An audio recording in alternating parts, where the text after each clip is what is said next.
art is action. So the only way I can conceive art is as a verb. When I was studying, when I start my studying, that's the first question I asked myself is, what is art? Then I realized I was living in Cuba, a country where I had the privilege to have the best performance artist of the world, Fidel Castro, and to witness some of the most beautiful social engaged art projects. Of course, what happened with an artist when it sees itself surrounded by millions of people, hundreds of people, you start thinking about scale. And what can you do as an artist when you cannot achieve such scales? Well, maybe that's why I used the Tate once to bring the police to crowd control the audience. It was my little moment of control. But I do think that part of what happens in Cuba is that we had a beautiful project, a beautiful social project with great ideas and great utopian proposals. But what happens is when you're trying to enact such proposals, when you're trying to put into action those proposals, you confront the reality, which is those are just propaganda stunts. In some cases, not because they want to, some cases because they couldn't achieve it, but mostly is for the foreigners. So in this case, I decided once to, when the Obama and Raul talk and the new relations open, I said this is the right moment to do art, because I think art has to respond to certain urgencies of uncertainty. And then I say, why don't we go to the Revolution Square, where all the events have been done all our life, and put the microphone so anybody can talk for 1 minute, whatever they want about the future of the nation. Of course, what happened was quickly an image we don't usually think about Cuba, which is a lot of repression. People, more than 83 people went to jail. And then, of course, what happened is that for me, political art is not just talking about the political or using an image. For me, political art is to create a political situation, to put the atmosphere and to put people into a political situation they have to deal with and solve. One that might happen already and is seen better that way, or one that not yet been think about. So part of what happened as a consequence is that, of course, I was detained, but I had more than 30 interrogation sessions. But I'm an artist, so for me, interrogation sessions were complicated, but I also realized in the process that the interrogator had to learn who Tatlin was, Vladimir Tatlin, the artist and architect, Russian, in order to criticize my work, and in order to say that my work is not art. So I say, this is a great opportunity for learning. So I can teach my interrogator about art and different point of view of society during the interrogation session.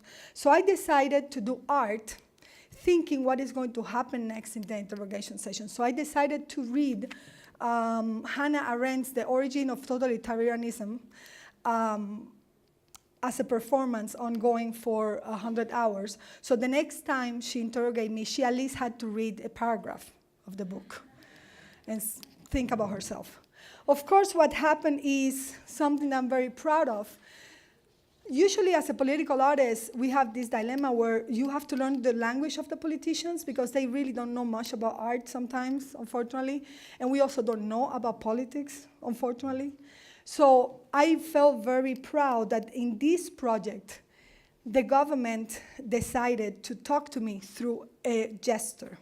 And the gesture was that in order to stop the sound of the voice that, as you say, Barbara, goes around freely, they put a group of people with hack jammers in front of the house so people could not hear the reading.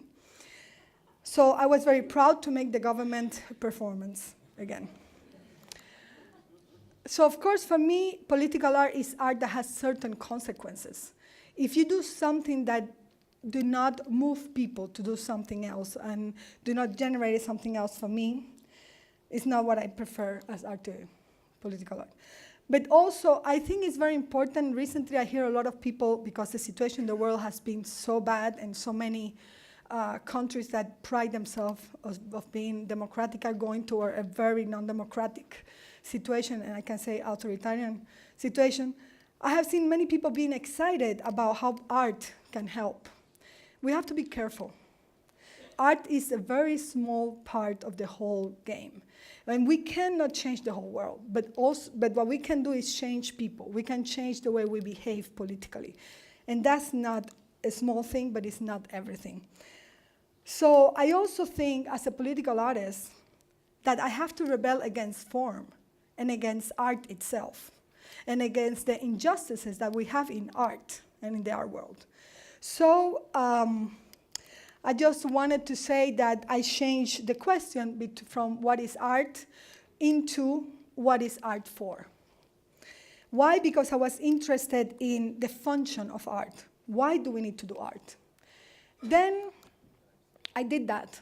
Don't worry, you're going to see what this says. I made this morning, so it's more clear.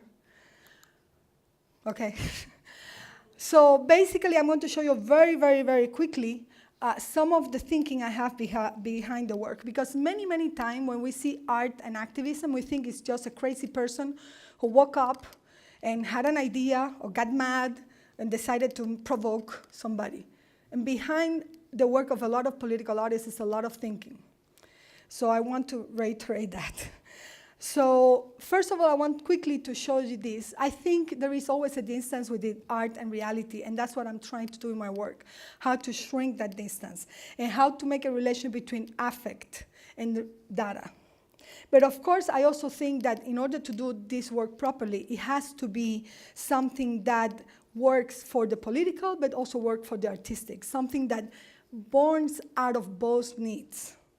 You cannot do just something very beautiful and pretend people are going to be political, or vice versa. So I think it has to be in the both world. Then, of course, there are different ways in which we can create form. We have different strategies that we can have that will make us approach more quickly to that goal. And also there are ways in which we imagine the function of art, of course. But for me, one of the most important questions is the relationship between ethics and aesthetics. Why? Because I think each of the forms that you use, each of the functions you have given to your art practice have to be an intertwined relation between aesthetics and ethics. So you have an aesthetic and ethics that belongs to doing art for seeing something, for being something, for doing something, for trying to transform something, and finally trying to implement. Of course, that means that you give different roles to the artist, depending what you are doing. So you are trying to position yourself as an artist in with different functions yourself. And as well, you try different functions for the audience. So sometimes when you decide to do art that is just to show something that is happening, yes, you can be an advocate, but also you can put the audience just in a more passive way. Or you can decide to say, I want them to witness something that is happening on their own experience, or participate in something, or use the work that you have done. So basically, for me, the way I have resolved this problem between ethic and aesthetic is to, again, use Spanish, because it's better than English for this case, which is trying to, I realized when you say aesthetic, I had a discussion with a curator who's like, but where is the art in what you're doing? I'm like, it's everywhere. How can you not see it? And then I realized, okay, I have to explain very carefully. And then I decided that estética is a Spanish word for aesthetics. But if you divide it in two, you have est, which is a Latin for it is, and you have ética, which is ethics. So I realized, perfect. So the work I do is ético. I mean, it is trying to generate a new ethical ecosystem. what that means is that I'm trying not to reproduce what exists. I'm not trying to destroy systems. I'm trying to implement new systems of ethics and test it, in the projects. So one of these examples is Arte Útil, which was invited here to talk. That's why it's not much of my own work here. One of the main questions I have for Arte Útil is, are institutions ready to be civic spaces? I don't think so, but I'll let you with the answer. I want to show an example. I did a show at the Van Abbe Museum for the Arte Útil Museum, and many people were criticizing me because I say, why, if it's Arte Útil, it's very activist kind of art, you want to be in an institution? And it's maybe because I'm from Cuba, where we don't have a lot of institutions that belong to us, and also because I think one way to fight against authoritarianism and people who want to not let people talk is by making institutions work. So I'm not in favor of destroying institutions, I'm in favor of making them accountable. So basically, these are the questions I asked myself when I did the project. But of course, the institution was not so ready. They're amazing, and we are very good friends still, and we're still working together in this project, which is amazing since 2013, because I guess we haven't finished to ask the question. So basically, for me, one thing that happened immediately is that they want me to be the artist, the author. And for Arte Útil, you're not the author. You're just an initiator, somebody who initiated a conversation that is joined by other people. And you're not better than others. You're not the owner of anything.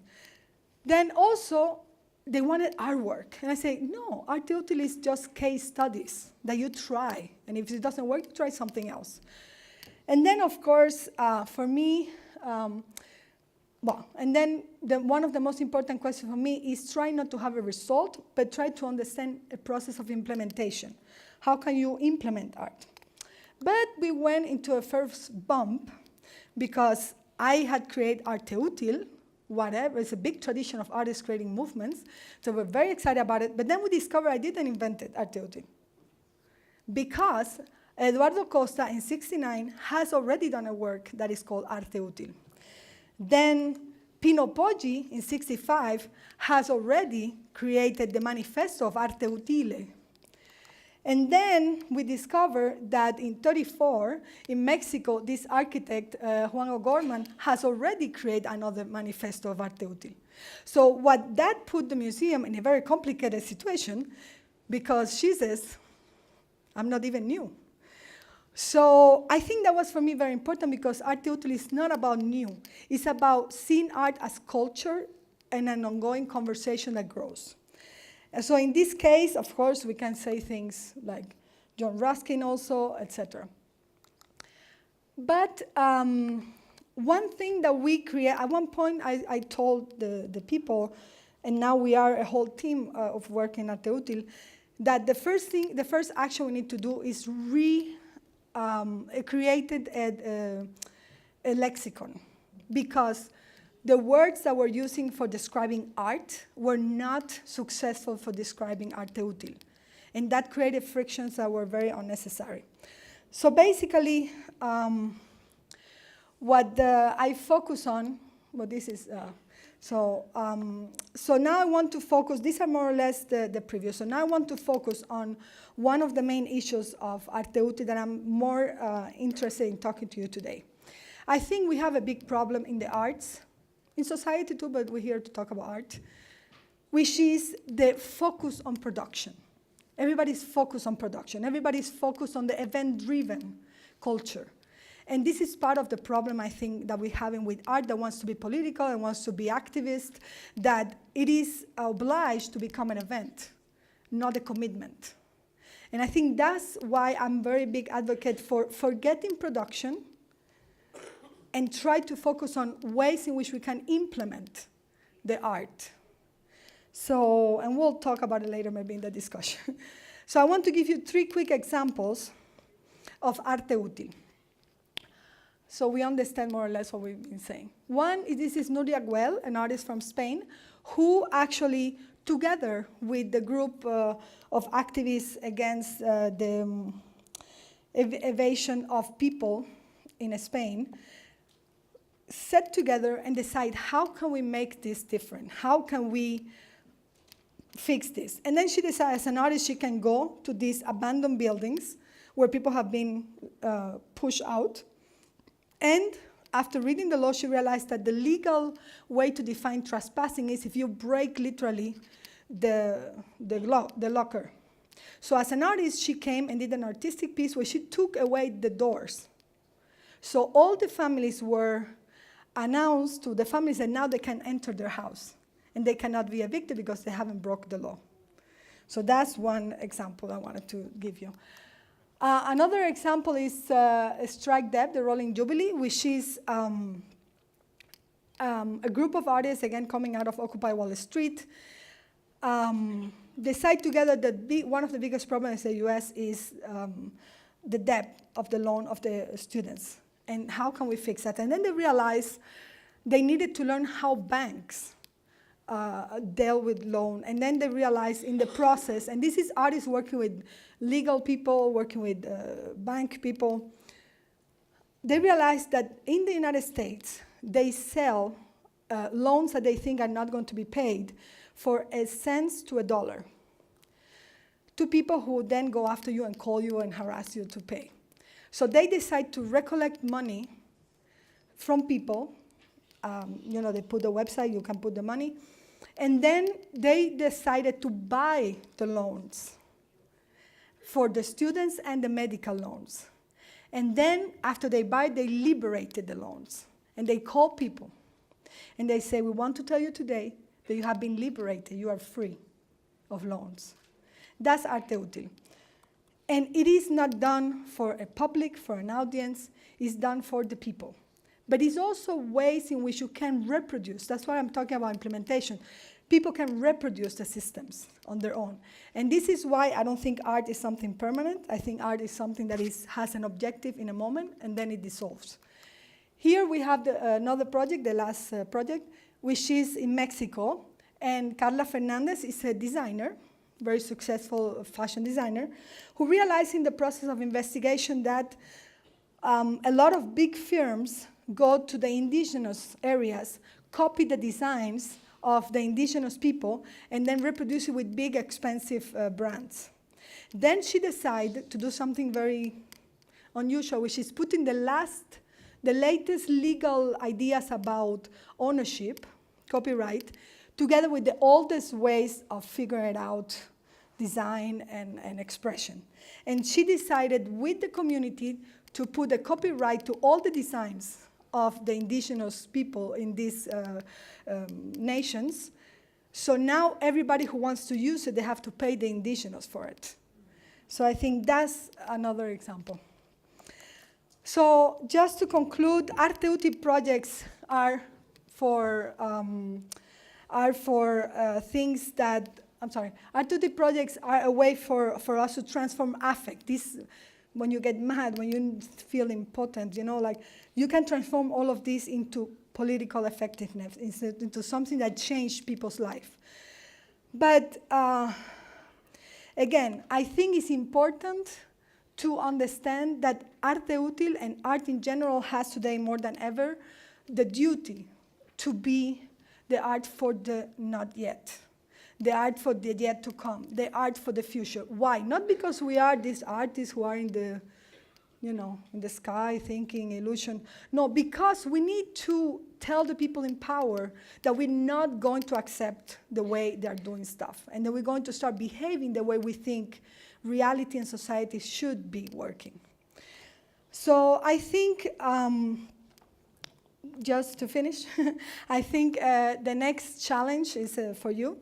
The next challenge for art, it is to try to see how it can be implemented in society. How can we start new modes of putting art inside people's house, inside a structure of institution, inside political offices? How can we start changing the culture that way? So I'm not so interested, sorry for saying, about exhibiting, but more about creating systems that people take with them. So I just wanted to tell you, like, let's ask ourselves, I think this is important. I want to ask you, very important.